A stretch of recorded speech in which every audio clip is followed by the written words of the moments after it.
G'day,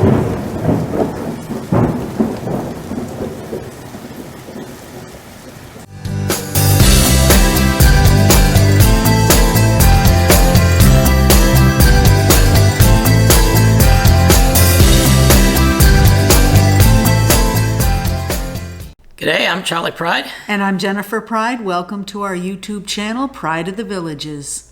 Well, Jen, it's that time of the year where the weather is starting to get very pleasant here in the villages and also outside of the villages. And it's this time of the year that we like to get outside the bubble, do a little bit of travel here in Florida.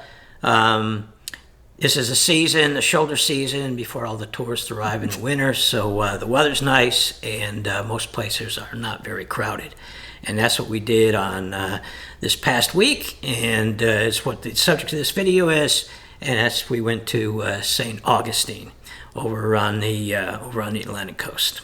So getting to St. Augustine from the villages, expect a 2 to 2.5 hour drive depending on where you live in the villages. There is no direct route from villages to St. Augustine, so use a navigational app to get there.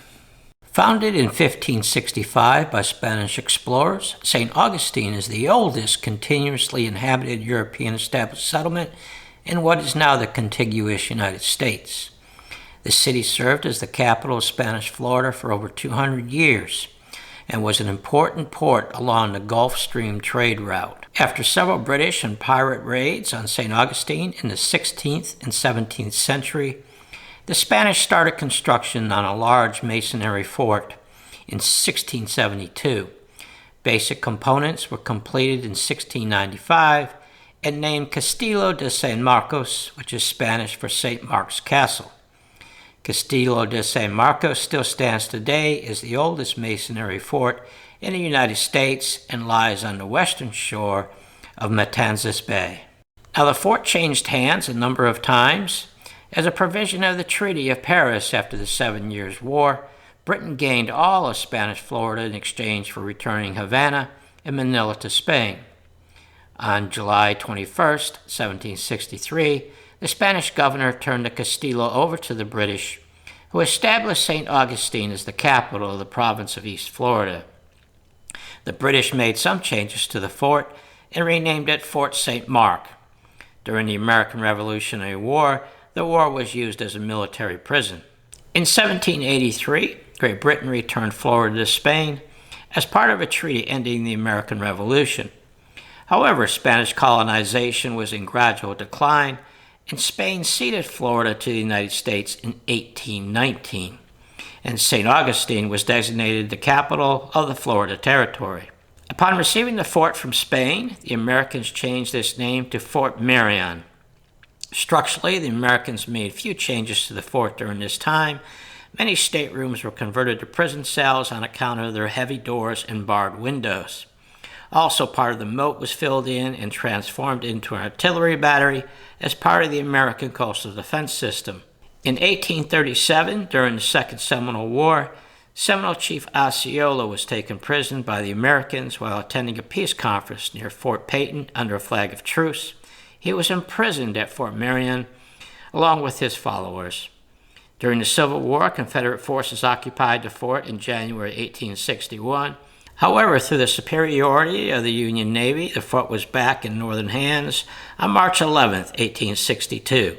Throughout the rest of the fort's operational history, it was used as a military prison.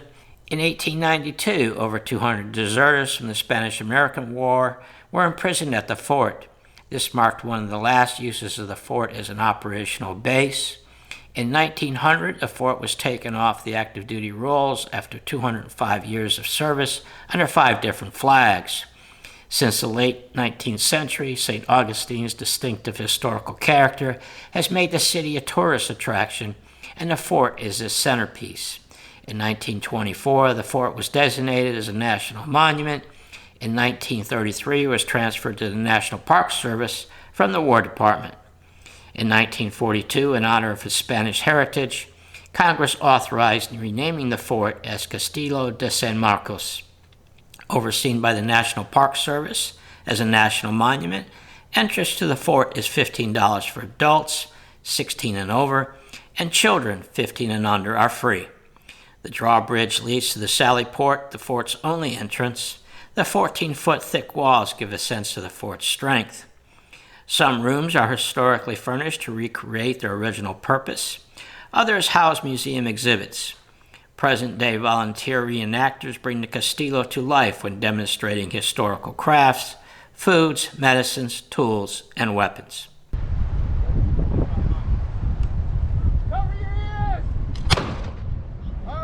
On the upper level are the gun emplacements and the bell tower and the sentry boxes, along with great views of the town and bay.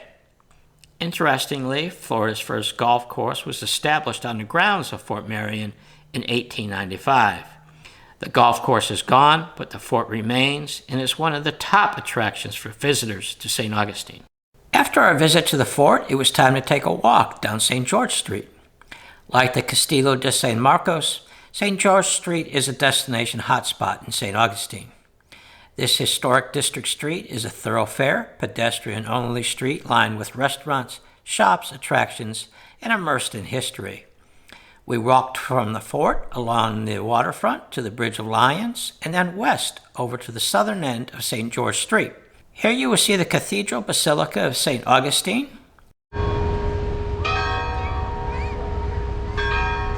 Its congregation, established in 1565, is the oldest Christian congregation in the contiguous United States. From this location, you can see Flagler College. Flagler College is a private liberal arts college founded in 1968.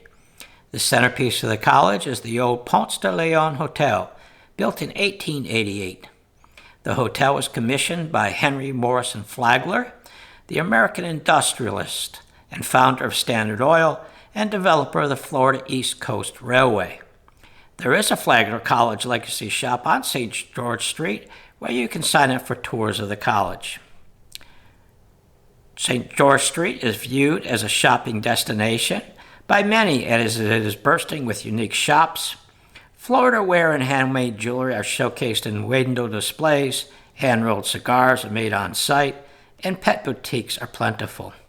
Home decor items are the focus of many shops, and of course you can find one-of-a-kind gift souvenirs. Tours and museums are also readily available. You can get around St. Augustine by trolley. Pirates once visited this city, and there is a museum on that. Ghosts presumably haunt these parts, and there are several different tours. This one, Pubs and Ghosts, I assume the more you drink, the more ghosts you will see. From sweet treats to savory meals, restaurants on St. George Street offer a variety of delicious options. There is no shortage of bakeries, cafes, candy shops, pubs, ice cream parlors, or casual eateries. We stopped by the Spanish Bakery Cafe for a Cuban sandwich. If you have been to the Columbia Restaurant in Ybor City in Tampa, they also have a branch here in St. Augustine. Moving on to our last destination, we go to the ice plant. The historic FP&L ice plant, built as part of St. Augustine's first power and ice complex in 1907, is now home to the Ice Plant Restaurant and the St. Augustine Distillery. The ice plant is on the National Register of Historic Places and was the first of its kind to make commercial block ice in Florida over 100 years ago. Before visiting the distillery, Jennifer and I take in a meal at the Ice Plant Restaurant.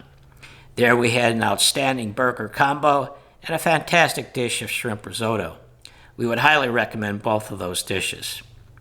Established in 2013, St. Augustine Distillery is part of a new generation of American craft distillers. Family owned and operated, they offer free self-guided tours of the distillery to include free cocktail samples, for those 21 years and older, of course.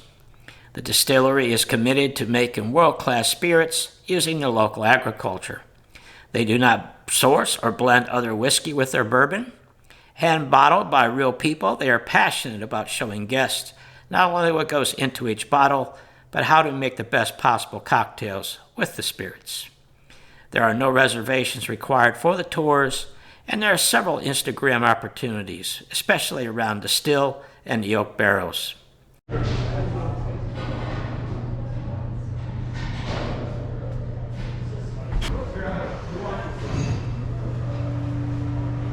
During the tour, you get to sample 4 signature cocktails made with rum, vodka, gin, and bourbon. Now, Jen and I are not fans of gin, but this was the best gin and tonic we have ever tasted. Nice to say about gin, but I love ours. They do have a fill your own bottle experience, stepping behind the production line to fill and personalize a bottle of cask strength bourbon. Lastly, your tour finishes in the distillery gift store, where they have everything imaginable from t-shirts, jewelry, to of course plenty of bottles and gift packs of spirits made on site. To wrap up the video, a bit of advice on logistics on a trip to St. Augustine. There are some inns and B&Bs around the historic district, but the major brand hotels are a driving distance to the historic sites we visited. Parking is free at the ice plant for the restaurant and distillery. But at the fort and around St. George Street in the historic district, parking for us was $2.50 an hour, pay by the plate.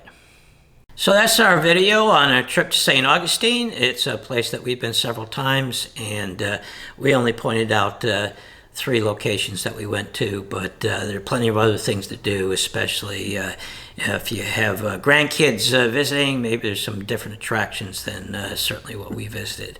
But great time to travel, and the weather's nice. Take advantage of it before all the tourists get here and things get crowded.